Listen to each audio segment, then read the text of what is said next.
vento balançou meu barco em alto mar.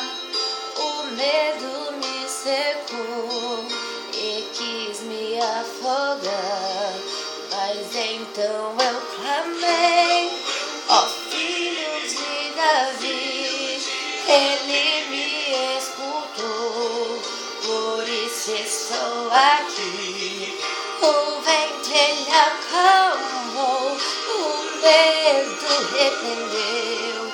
Quando ele ordenou, o mar obedeceu. Não temo mais o mar, pois firme está minha fé. No meu barquinho está Jesus de Nazaré.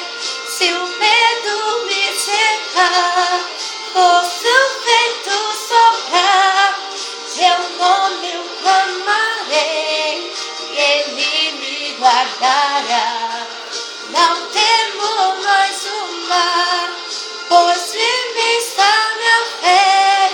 O meu barquinho está Jesus de Nazaré.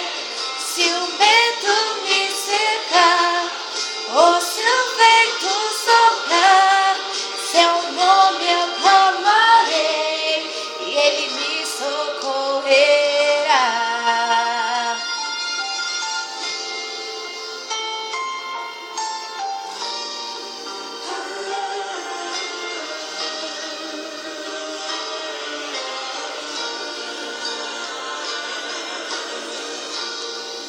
O vento balançou meu barco em alto mar. O medo me secou e quis me afogar. Mas então eu clamei ao filho de Davi. Ele me escutou, por isso estou aqui. O vento ele acalmou, o medo repreendeu.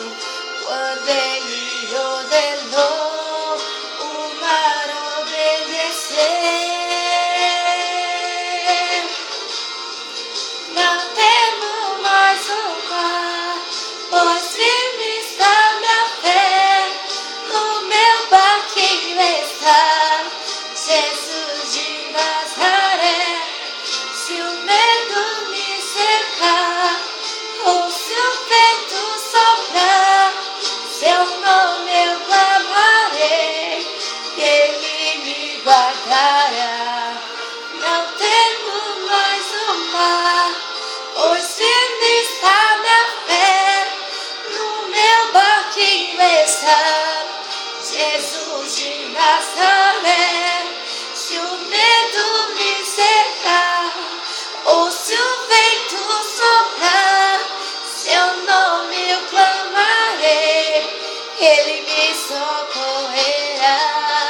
Não temo mais o mar, pois firme está minha fé. No meu barquinho está Jesus de Nazaré. Se o medo me cercar, ou se o vento soprar, seu nome eu clamarei, ele me socorrerá.